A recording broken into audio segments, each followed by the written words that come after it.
So and like it's for people to show up in person or even like online. Like there's something more compelling about real fire. Rabbi, Yeah. I got to tell everybody, you're going to eat your hearts out now. I just saw, as sponsored by Temple Emmanuel, streaming the first episode of the third season of Shtisel. The third season? Yes, what they did was somebody sponsored out of Temple Emmanuel. They got a lot of geld in Temple Emmanuel, Rabbi. They do. Yes, I know. And somebody sponsored a what they call a talk back with four of the actors, Gitti and Kiva and Shalom and Nahani, and they did a talk back from 5 to 6, and then they showed the first episode of the third season. It even gets better, if you can believe it. Wow. That's awesome. That is awesome. And they reminded everybody, when these people toured in the United States about 18 months ago, they were flawed because they had 2,000 people in Temple Shalom to see them. Yep. Temple Emmanuel, Temple Shalom, Temple Emmanuel. Right. And in Agudath Israel, they had about 1,700. Yep. No, they're rock stars. Rock stars in the Jewish world. And that, I mean, part of it, it's an enjoyable show, but like part of it is it's one of the bonuses of the age. I mean, obviously there's this sort of fact that we can study together at a distance, yes. But that it's that you can access niche programming. It's just amazing, right? That you can like anywhere in the world. Anywhere in the world, but and speaking of which, did they happen to mention when it's going to be available to us in the cheap seats? They didn't say when. I mean, they got the third. Clearly, they've got the third season and mostly in the can. They had to stop because of COVID. Right. Yeah, sometime in 21. But the acting, the people that do it, and the writing are just superb. I'm beginning to learn to separate when I watch it the Haredim from the fact that they are people, right? Separate their orientation from the fact that they're human beings. Now I get it more. But that's part of the value of the show, yeah. Yeah, it is fabulous. Oh, yeah. Rabbi, you better be good tonight. All right, to coming off of that, it's a tough lead-in. If they were really method actors and really into it, they would not have stopped for COVID. They'd have just kept going. Stom. Different people do things different ways. They're not all the same, but I couldn't resist the joke. I'd like to see a second season of Unorthodox. One of the actors, what is her name? Naomi? The young girl who she was the star. She was the star of Orthodox, so she was one of the players. Unorthodox, I wasn't such a fan of, but she still was enjoyable. All right, let's. We will. We have a season of Shtisel to look forward to, and before then, we will make like who's the sort of Nebushi brother who's in yeshiva, Kiva's brother-in-law. Oh, I forgot his name. Brother. Right. You should know he's not even in the picture, at least not for chapter 1. We'll make them and study some Gemaira. The bracha, which we'll only say once for Torah study, is Baruch Atah Adonai Asher Kichanu Mitzvotav V'Tivanu La'asok B'divrei Torah. Amen. Amen. I will mute folks, which is again just as a just to try and ensure that we are able to understand each other. And I have to take a moment and send the invite out. One moment.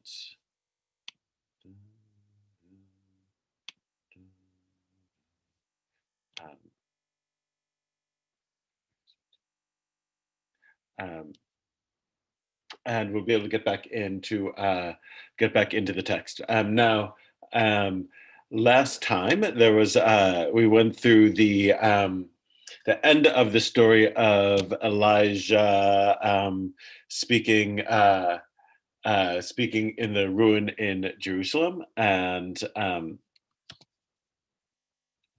gonna have to send this off.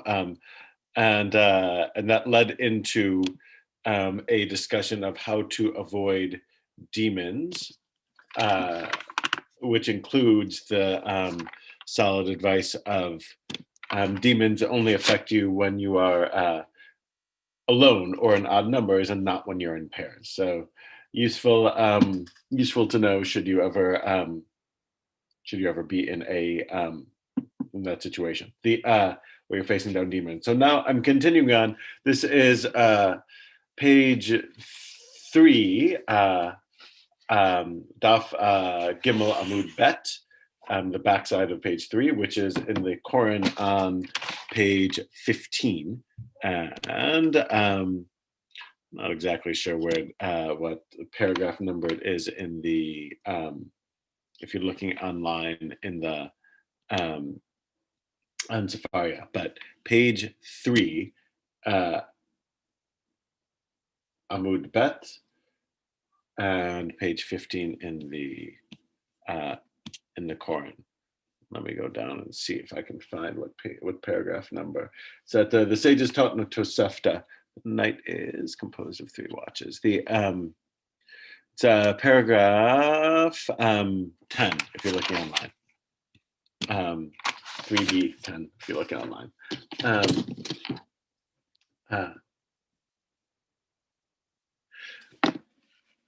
And this is just getting back to the main topic, and we're going to go into the what I like about what we're going to encounter today is we're going to get into some midrashim that I actually think of relatively frequently, that I think are quite lovely, but it takes. But we'll show how we get there. This is part of the stream of consciousness and how the Talmud gets there. If you remember, of course, in the beginning of the Mishnah, it says that from what time can you say the Shema in the evening? From the time of the Kohanim going to eat their truma, what was offered, their share of the offerings, until the end of the first watch. So now we're returning to that line of thinking, which is. What's the deal with this watches? How many watches are there in the night? Because if to know what the end of the first watch is, you have to know how many watches the night is divided into. Is the night divided into thirds, 3 watches? Or is it divided into fourths, 4 watches? Obviously, one would be 4 hours a watch, and the other would be, assuming a 12-hour night, and one would be a 3-hour watch. So it depends. So significant enough difference. So 1, 2, 3, 4 paragraphs on the bottom of page 15 says the sages Tanu Rabbanan, which is always in a introduction to the editor of the Talmud, who is called the Stam, like this, the anonymous editor who put everything together. Or probably anonymous editor who put everything together, is bringing something from the time of the Mishnah, and to try and help us out in our question. Tanu Rabbanan Arba'im Mismorot Havei Alayla, Divrei Rabbi. Rabbi Natan Omer Shalosh. So there's a bit in the Tosefta, which is a work that's parallel to the time of the Mishnah, and they say that. That there are 4 watches in the night. 4 watches in the night, says Rabbi Yehuda Nasi. Again, Rabbi Yehuda Nasi is just referred to as Rabbi in the text. He's just rabbi, as it were. When they say just Rabbi, that it's just that's the status he has. Rabbi Natan Omer Shalosh. So we have a disagreement among 2 sages. One says there are 4 watches in the night, and the other says it's 3. So we don't know the latest time for saying the Shema according to the sages because we don't know. So now the Talmud will start asking questions about each of these opinions. My Tama Rabbi Natan. What's the logic of Rabbi Natan? How does he know that there are three? Dichtiv, and he knows that there are three watches in the night because there's a verse in the book of Judges. There's a verse in the Tanakh that says, "Vayavo Gideon umei ish asherito b'kitzei machane rosha ashmarot techanota." And Gideon. This is a story from Judges. And Gideon, when 100 men who were with him came to the edge of the camp at the beginning of the middle watch, tichona, ashmara tichona, the middle watch. And so, if there's a middle watch, this is Rabbi Natan doing math. This is the advantage when we say that they have memorized the entire Tanakh, the way you might have memorized all the lyrics to all the Beatles songs or whatever it might be, or the way teenagers know all the words to their favorite movie and can chant along with it, or the way you might know, I don't know, all the words of the prayers. They've memorized the entire Tanakh. So when somebody says to Rabbi Natan, how many watches are there? He says 3. I know that there are 3 because there's a verse in Judges that says that Gideon and his men came to the edge of camp at the beginning of the middle watch. And if there's a middle watch, then that means that there is an odd number. An odd number. So why not 5 or 7? Could be 5 or 7, though nobody's proposing. So clearly an odd number. Nobody's proposing that they're 5 or 7, meaning that there's no system where they're switching, where somebody thinks that they're switching the watch like every 2 hours. 2 hours. Right. It seems to be a night shifts aren't that short. Okay. Rabbi, can I ask you just a technical Talmud construction issue? When they say Rabbi X says something and then Rabbi Y said L'chaim, and Rabbi Y says something, who pulls rank? How does that work in terms of seniority? And can somebody say, "Shut up"? The key rabbi said something. Is there a Rebbe ranking system? Yes and no, meaning that anyone can carry the day if they convince enough people, as it were. There are a few guidelines where there are pairs of people who frequently are arguing with each other, and that one of them usually wins. So that does happen, but more often than not, you don't know. Here, Rabbi Yehuda Nasi, in theory, is pulling rank on Rabbi Natan, or could pull rank, but doesn't all the time, right? Rabbi Yehuda Nasi, again, he's the one who puts together the Mishnah. So in theory, you shouldn't be arguing with him, but you still get to. So we don't always know. Even when when somebody usually wins, they don't always win. The most famous situation like that is that, Beit Hillel and Hillel himself almost always wins over Beit Shammai and Shammai himself, but not always, just usually. And the same is true for Rav and Shmuel, 2 later sages who argue one usually wins, but not always. And sometimes they'll even note, this is one of the 3 times out of the 500 that so-and-so wins. But this one we don't know about right up front. Rabbi? Yep. One question on what determines that there would be a watch at the time of the judges would be the same as 400 years later at the time of the temple. Right. Technically, you can really double your timeline there, even. So great question, but But like these guys are living almost 3 times as long as 400 years after the time of the judges. So so all the more so. And so it's a good question, but and even more. Because the best way for them, the best way, there are two different ways, and we'll actually see this later, to settle a dispute. One is by force of logic, and one is by having a verse from the Tanakh.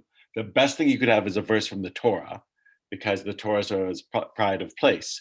But if you have a verse from the Tanakh, that's their system of settling disputes.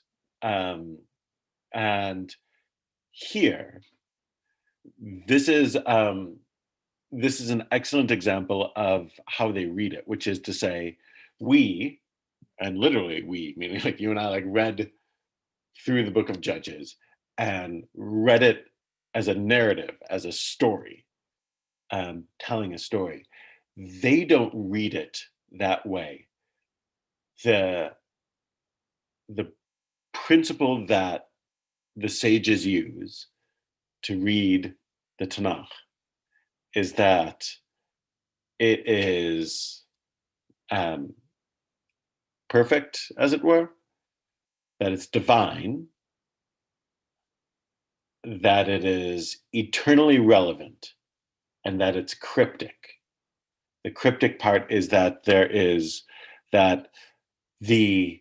what it's teaching you, or one of the things that it's teaching you, may not be obvious. And those 4 things, by the way, I just take from James Kugel, who wrote an excellent and readable, if long, book called How to Read the Bible. Kugel is a practicing Orthodox Jew who taught the biblical criticism course at Harvard for many years. So he knows sort of like both sides. He knows the traditional Jewish side, and he knows the university critical side. Now he's ailing, but at Bar-Ilan. So he says, to make sense of the rabbis, you need to know that they understand those 4 things about the biblical text. So perfect, cryptic, eternally relevant from God is the answer to your question. Why do they think that a obscure line in the book of Judges, in the story of Gideon, that's clearly just it's clearly just saying a little narrative thing of like, oh, it was in the middle of the night, they got to the camp, because it is from God and perfect and cryptic and telling you more than surface level. There's more than just the surface level going on. It's not only telling you what Gideon and his men did, this is God's way of teaching us about the number of watches in the night. And it's essentially constructed this way to teach us that. And Rabbi Natan says, oh, it's how many watches in the night? This is a simple question. Just read Judges. It tells you. So yes, they assume consistently relevant unless there's reason to think otherwise. And here he says, no, it's proof. There's dichona ela sheyesh lifnei v'acharei, and there's no middle watch unless there's one before it and after it. Middle. There's got to be an odd number. So the only numbers under discussion are 3 or 4, so it's got to be 3. Rabbi, and then the editor says, okay, so he's got a verse from the Tanakh. How can Rabbi Yehuda Nasi disagree with that? Rabbi Yehuda Nasi, like to Norm's question about pulling rank, like might have rank over Rabbi Natan, but he doesn't have rank over the book of Judges, right? Like if the Tanakh says it, then God told it to us. Rabbi disagreed. Rabbi, so this is, what would he say? My tichona, what does it mean, middle? Achad, mina tichona shebe tichoniot. It means, middle means, it could, one of the middle watches. It doesn't mean that there's one before and one after. It could be like the beginning of a middle watch. It doesn't say the middle watch. It could be a middle watch. So a middle watch could mean, so Rabbi is holding to his 4 using the same verse. Or this is the other thing that could be going on. Notice the next thing, Rabbi Natan, like the next pair is Rabbi Natan. What would he say? And notice that even there, like the English, he's in saying the word, how would Rabbi Natan, meaning, and again, this is another good skill to have. They don't know necessarily all of this argument. This argument could be the creation of the editor, who's trying to create the best argument that each party would make to support his position. We only really know that that they disagree on 3 or 4. And Rabbi Natan brought the verse from the Tanakh to prove the point. And how would Rabbi respond? We have to create his answer, create a good answer for him, and then for Rabbi Natan, we're going to create a good answer for him to respond. Again, this is part of the trick, not to, the part of being able to construct a good argument is being able to know what the other side would say. What's a good argument for the other guy to make? And that's what they're doing here. For Rabbi Natan, what would he say if we knew what he said? My kativ, he's like, where is it written? The middle of the middle watches. It just says middle watch. It doesn't say middle of the middle. It just says middle. So again, so they're starting arguments about this. So now we're gonna the reason I'm doing this in part and not skipping over it is because this line is going to set us up for one of my beloved moments later on. This is at the top of page 16 if you're looking in the Quran. What's Rabbi Yehuda Nasi who's holding to his 4 opinion thinking? Amar Rabbi Zreka, Amar Rabbi Ami, Amar Rabbi Yeshua ben Levi. So here to learn this stuff, where the editor is pulling in a quote, and this is that Rabbi Zreka says, that Rabbi Ami says, that Rabbi Yeshua ben Levi said. So again, they love citing their sources. It will say in Pirkei Avot actually that citing your sources is a mitzvah, and so you notice it's not uncommon to do this. That we don't just say so and so said. It's so and so said that so and so said that so and so said. It's they want to give proper attribution. But if this is like third-hand opinion, isn't it? By this point, we're playing telephone. Because if this was just oral and it's third hand, does something get lost in transmission? So that could possibly be the case. And every so often, you will encounter that, where you'll have a so-and-so said that so-and-so said, blah, blah, blah. And then the next line will be, he didn't say that, he said it this way. So occasionally you will get those debates of arguing about what's the authentic version from the earlier and thus greater sage, but not always. So some, and this is sort of like the way it works, and the way much of Jewish life works. And you probably know this from hanging around with your when you were able to visit your daughter, right? That much of Jewish life works on, I heard I saw such and such a rabbi do this, so that must be the right way to do it. Or such and such a rabbi said this, so that must be the right way to say it. And that gets passed on from person to person. That's where they roll. They cite each other's, they cite their teachers and their teacher's teacher. And the editor notice that the editor doesn't want to act like he heard it from the source. He also wants to make sure that the line of transmission is recorded. My time of the Rabbi, what would Rabbi really think here when he says for Ma Rabbi Zeka, Ma Rabbi Ami, Ma Rabbi Yeshua ben Levi's Ketiv Achad Omer. In one place, the Tanakh says here in Psalm 119, Chatzot Laila Akum Lodot Lacha El Mispatei Tzidkecha. In Psalm 119, it says, at midnight I rise to give thanks for your righteous laws. And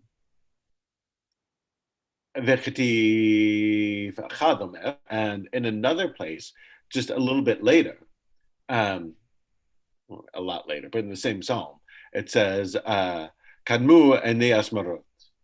It says, my eyes, they translate, forestall the watches that I will speak of your word. So he gets up at midnight, and there are watches. There are watches, plural, at midnight. How could this be? There are 4 watches in the night, meaning that in the middle of the night, which is what they're understanding midnight as being in the middle of the night, there are watches. So if one watch is at the beginning of the night and one watch is at the end of the night, i.e. close to morning, and if there are watches in the middle of the night, then there must be 2 watches in the middle of the night. That's what Rabbi thinks. He's got a verse too. Not as good a verse as Rabbi Natan's, but he's got a verse from the Torah. By the way, when I say they've got memorized, again, that this obscure verse from Judges that Rabbi Natan just has on instant recall, again, the same way that that if I say, "Hey Jude, don't make it bad," you can say the next line. The same way, again, when Rabbi Natan heard Asmarot, he's just like, "Oh yeah, Gideon."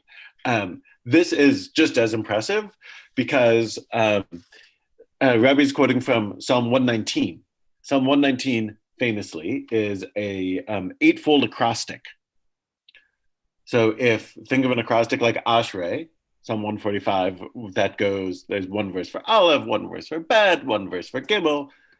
It's a good way to memorize something, right? Because it goes Aleph through the alphabets to from Aleph to Tav, right? There are 22 verses, and I always know what the next one's going to be because I know the order of the alphabet. There are some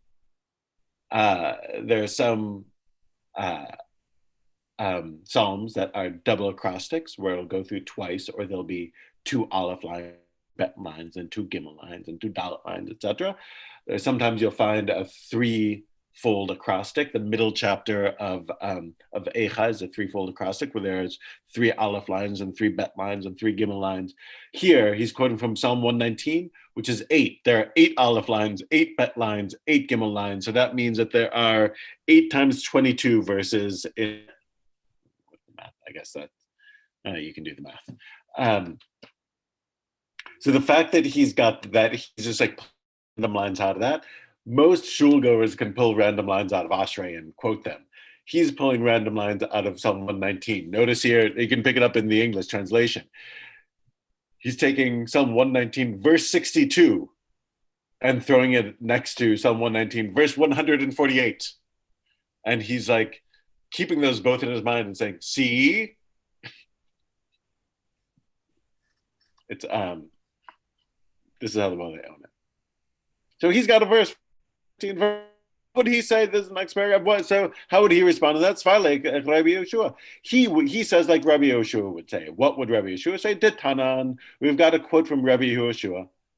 This is the editor bringing in somebody else's authoritative argument to support Rabbi Natan. Again, part of the goal here is to give each individual the best argument that they could have. Rabbi Yeshua Omer, Ad Shlosh Sha'ot, Sheken Derech Melachim La'amud B'Shlosh Sha'ot. Seit B'Laila, V'tate De'amama, Havulahu Shtei Masmarot. Rabbi Yeshua said that we learned from the morning that we can say the morning Shema during the time that people rise, meaning when the Torah, this is something that the Mishnah and the Talmud will talk about later, that what does it mean when the Torah commands you should say these words, when you lie down and when you rise up. Right now, we're talking about the lying down one, the nighttime Shema. And rise up. Does that mean that when I get up in the morning, when I rise up, I'm supposed to say Shema? Like meaning that the time to say the Shema is like when I'm swinging my legs off of the bed and getting up, because that's uvkumecha. That's when you rise up, right? It's that moment. So is that what I'm supposed to say? The rabbis will say no. The time that you say the morning Shema is during the time when people are getting up. This is why you have like a range of times for minyanim. Should we have minyan at 6:45? Should we have it at 7:30? Should we have it at 8? If it's a holiday, whatever it might be, right? Why can you say it? Why can you have these different times? Because it's the time that people get up. That's when you're supposed to say the Shema. And when do people get up? It says, one is permitted to recite the morning Shema, this is the English translation, the English commentary, during the time when people rise, then the direct translation, until the third hour of the day. It is a custom of kings to rise during the third hour. This is, by the way, there are, the richest and have the opportunity to be the laziest or the only lazy people in society. So they say that it's the habit of kings who can rise up to the third hour of the day. Most will get up at dawn, but if you're a king, and it's good to be the king, and you can lie around all day if you want, still even kings wouldn't sleep in more than 3 hours. Like nobody would go longer than that. So they get up at 9. Kings get up in the third hour. It's English commentary here. Since it's customary for kings to rise during the third hour of the day, if David rose at midnight, he would be awake for 6 hours of the night and 2 hours of the day, which amounts to 2 watches. Therefore, King David could say that he forestalls the watches as he rose 2 watches before the rest of the world, because he's getting up earlier. You don't have to follow all the logic there. The important thing is that they're understanding King David as getting up at midnight, because King David traditionally is thought of as the author of the Psalms. King David isn't really the author of the Psalms, but that's the traditional understanding, right? Then they'll like just move on. They'll say, even if it's just 1.5 watches left, you could use that as a plural. So they don't really settle this argument right here. They're just leaving it there. But the key thing about was, so we're going to hit pause on that, and it's not that important how many watches, so we're going to hit there. But this is another great moment of stream of consciousness Talmudic thinking. So remember a moment ago to Alan's comment of, wait a minute, what's with this game of telephone of Rabbi Zeker said that Rabbi Yeshua ben Levi said, like, what's up with all that? Sometimes when that happens, you're going to get what we're getting here, which is they're going to say something else that's totally off topic. But Rabbi Zreka said that Rabbi Ami said that Rabbi Yeshua ben Levi said it, which is to say, just like in a conversation where if you say, I heard Jim say the other night that blah, blah, blah, blah, and somebody else might respond, oh yeah, I once heard Jim say this, that, and the other thing. And even though the two quotes have nothing to do with each other, I heard Jim say that he had a great time when he went to Napa. Oh, really? Because I heard Jim say that he had, at his other vacation, he had car rental problems at the airport in Miami. And you respond, Miami. I remember one time I was there and I couldn't believe the traffic, whatever it is, right? And suddenly you're talking about traffic in Miami. How do you get to traffic in Miami? People are quoting things that Jim said. This is what happens. So watch what happens here. Amar Rabbi Zoika, Amar Rabbi Ami, Amar Rabbi Yeshua ben Levi, Ein Omrim Bifnei Amet, Ela Devrav Shel Met. Before the dead, one may only speak of matters relating to the dead. He's now giving halachot, laws about how to behave when you are in front of a corpse. How do we get to the topic of corpse? We're quoting things that Rabbi Ami said, that Rabbi Zerker said, that Rabbi Ami said, that Rabbi Shua ben Levi said. Since we quoted that sort of thing once, the editors are now going to unload other things that chain of people said. And this is where we're getting a specific halakha, still practiced, by the way, which is that if you're acting as a shomer, if you're acting as a as the person who is sitting with a corpse between the time of death and the time of burial. If you're aware, there's a tradition of after the time of death of having somebody remain with a body until the time of burial. It's part of why it's that you're a shomer, you're guardian, you're keeping company to the neshama or to the departed neshama. So it's thought of as an act of respect. But you're not supposed to, this is teaching, by the way, that you're not supposed to, before the dead, to speak only of matters relating to the dead, meaning, say you're doing it with somebody else, the two of you are there, you're not supposed to sit there talking about the Knicks. Why aren't you supposed to sit there talking about the Knicks? That's just such as disrespectful to, it's like you're not supposed to talk about eating how delicious the sufganiyot are in front of somebody who you know is isn't eating unhealthy things like sufganiyot. It's just cruel to like tease somebody by talking about things that they can't do. So that's a general halacha, and he's saying this applies to the dead. Don't insult the body, as it were, by sort of like bragging about the fact that you're alive and can do stuff when they can't. Just like you wouldn't talk about eating donuts in front of somebody who you know can't eat the donuts. So don't speak in front of the dead about things other than death. This, by the way, so there's a lot of things going on here. One, that's halacha. Two, there are people who definitely follow that.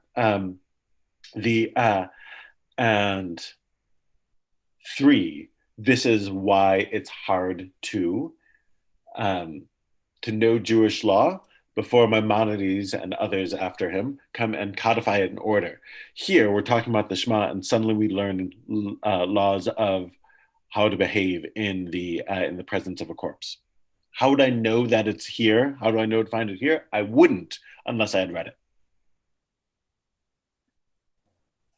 Pause. So I just threw out, yeah. If you have questions, you can throw them in here. Well,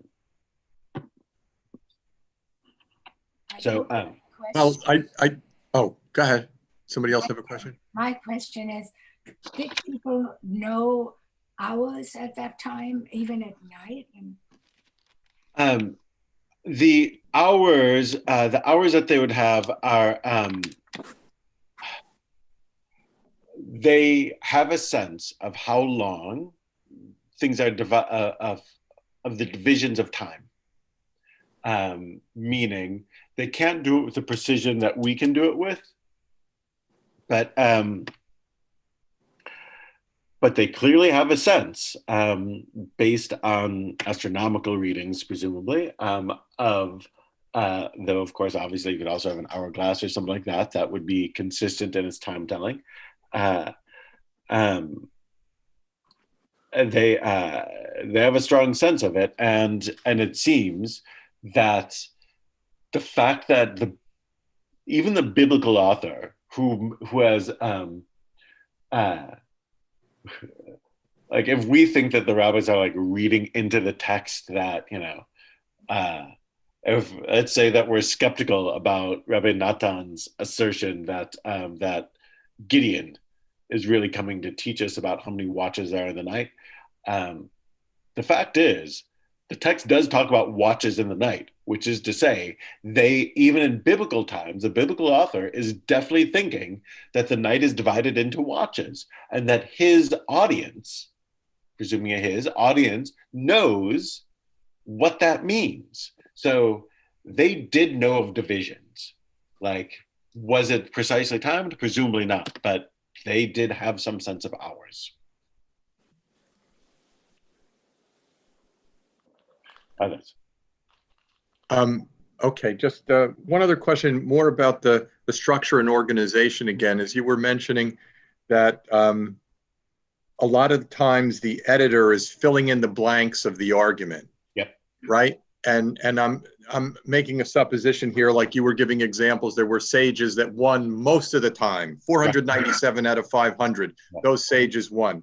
Yep. And I'm assuming that we know who won by what the Talmud eventually says, okay, here's the answer. But my question then is, my follow-up question, if that's the case, if it's not, even more of a question, is the people, the editor, this anonymous editor that's filling in the arguments, he's the one he or she is actually the one that's making the arguments. And do they shade it more if they know, okay, Hillel won this one, so I've got to kind of give a good argument both ways, but end up with Hillel being the winner? How does that work? So, good question. By the way, more often than not, the arguments are not settled. Okay. Meaning that with an astonishing frequency, like they'll leave it hanging. And it seems like the editor could be making the arguments. Maybe it's not Hillel anymore. Maybe it's the editor making, the argument hundreds of years later. Right, structuring it. So certainly the editor, the stam is structuring the text, and this is why, for all of its stream of consciousness, it seems that it's very tightly edited, and the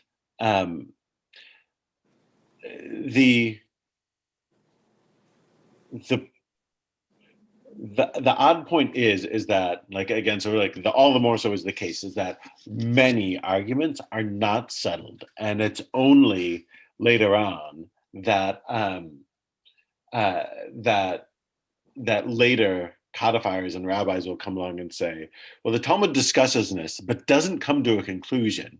The correct practice is this, and it's this because we went out and looked, and this is what people actually do. Meaning that one of the principles is that what people are actually doing, that's the halakha. The people who think they're doing it right, not the people who say, "Yeah, not a good." People But who when think it they're says, right. but when it says the halacha and extreme right, the night is composed of 4 watches. It doesn't actually say that in the Talmud. Nope. Notice that that they haven't, not, and we're off on tangents, and they haven't bothered, and they haven't settled it yet. Though the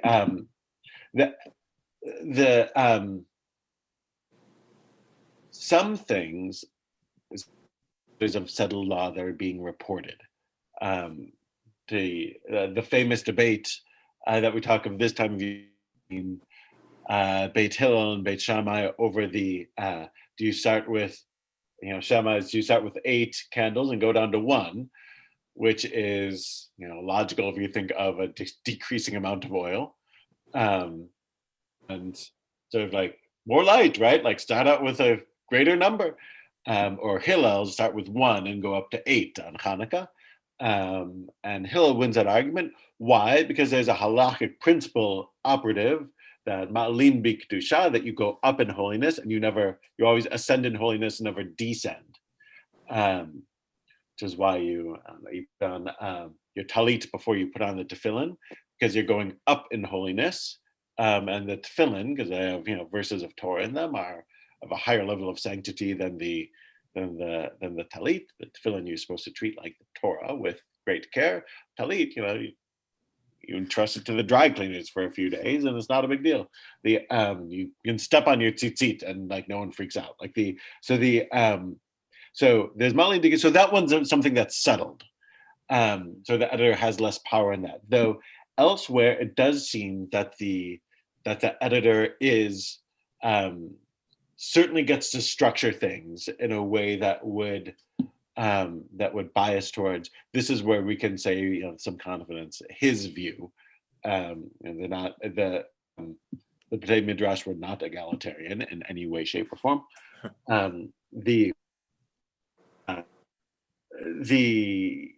So yeah, he does have a great deal of power. The tradition will assign a certain level of Ruach HaKodesh, of divine inspiration, to the editor of the Talmud. The Talmud will itself, there will be a passage where there's where it will reveal the later sages, I think 8th generation of Moraim, which is after the time of the Mishnah, who it identifies as the editors, but or as the final editors, as it were. But he definitely has a certain amount of power. One would think, though there is a sense that to pass muster and to gain acceptance, it seems to have to include a broad swath of opinion. That this isn't a right-left debate or anything like that. They're that it's being honestly done, as it were, or being done l'shem shamayim, for the sake of heaven. Okay, and just one follow-up on that. So if there is a definitive answer, and the editor is filling in the blanks, they would then really be obligated to go back and forth, but end up with the winning answer, even if perhaps they felt otherwise. Yes. like shade the arguments the way the winning argument, that there was a definitive conclusion. So the editor really, an interesting position to be in. Right. And notice part of that would be that let's say the editor like knows like where things land because he knows what people are doing now hundreds of years later, say like and then is going through through the process of strengthening the argument of the losing side, as it were. And sometimes making sure that it goes on, and they keep and making sure that that there's a process of continually problematizing even the winning argument of like trying to knock it down so But not too much. though the point is to do it like they seem to do it like as much as possible, like as sort of as we see here, like I'm gonna have to skip things because of the degree to which they do it. They and that seems to be and that's part of the argument for the idea that it's not that the text doesn't, that there's no great authorial bias in that sense, because they're spending so much time attacking the winning positions, as it were. Right. And that's part of what's striking about the text, is that, especially, I mean, for our society, certainly for a religious text, we would expect it, or we certainly know it's true politically. Like you don't voluntarily bring possible issues with the view you want to triumph, or that you think has to triumph, or you think it's essential to triumph. You only will bring support for it. Here, they do the opposite. They attack, and that's part of the beauty of the tradition, is that even if you're Rabbi Yehuda Nasi, the editor of the Mishnah, the one who can just go by Rabbi, still your position will be attacked and you might lose. Bit more open-minded thinking than perhaps currently. This is part of the value of it, which is to say that these are values we should have. Yes. We have to be able to make coherent argument for the views we disagree with. That, to be aware at the beginning, that's part of like the value of Shtisel, like, oh wait, now I understand their way of life better, or understand like the people behind so like that, so yeah, that's part of it. That's what we have to do.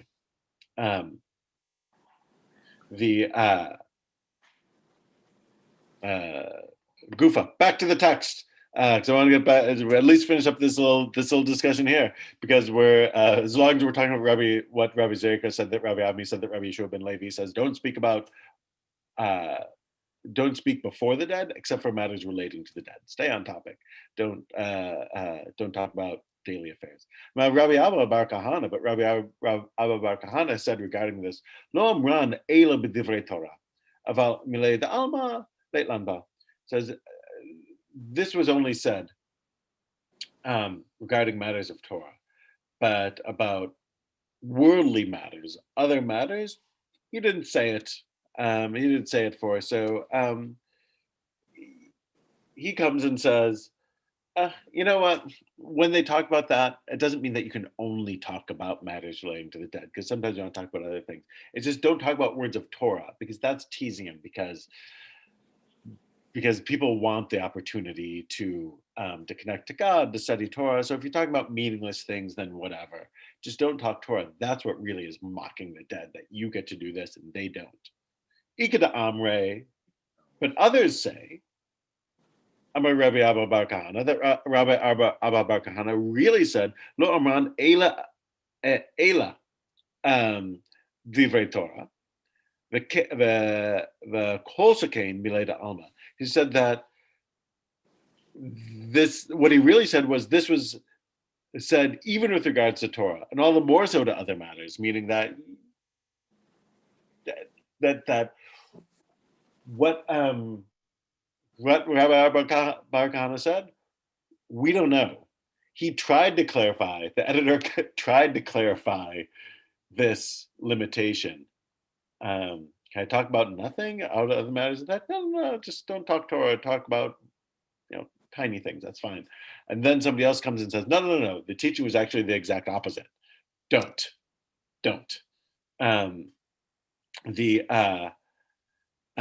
So this is the game of telephone that we referred to earlier. They're aware of the problem, and when there are contradicting statements, where there's an argument present over what did the earlier sage really say, they record that argument. And here we have that. And now they're going to leave the topic, which is to say, this is a classic instance of, wait a minute, what's the law? We don't know, because they left this hanging. They just said, here's a limitation, but also we think you might have said the opposite. Now we're moving on.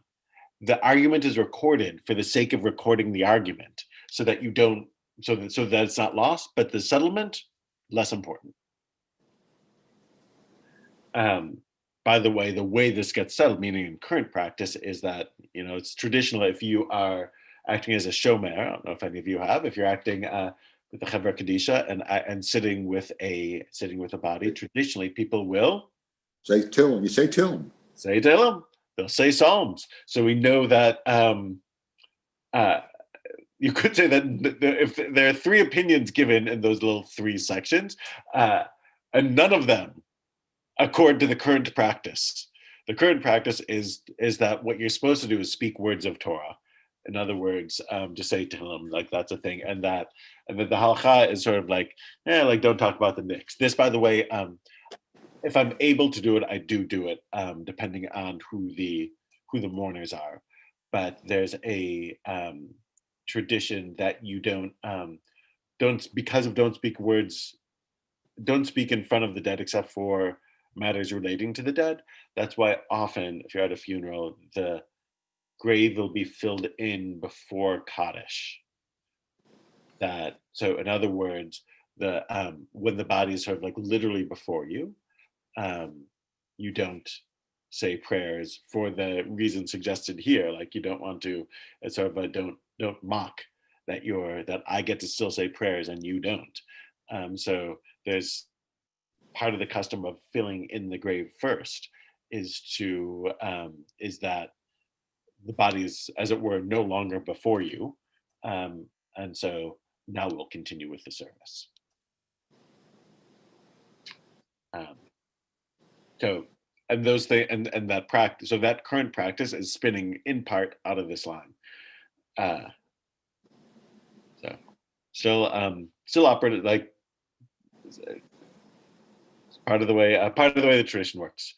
All right, this is the part I was hoping to get to, but it's comparatively late in the evening. So I'm going to pause at this point. This is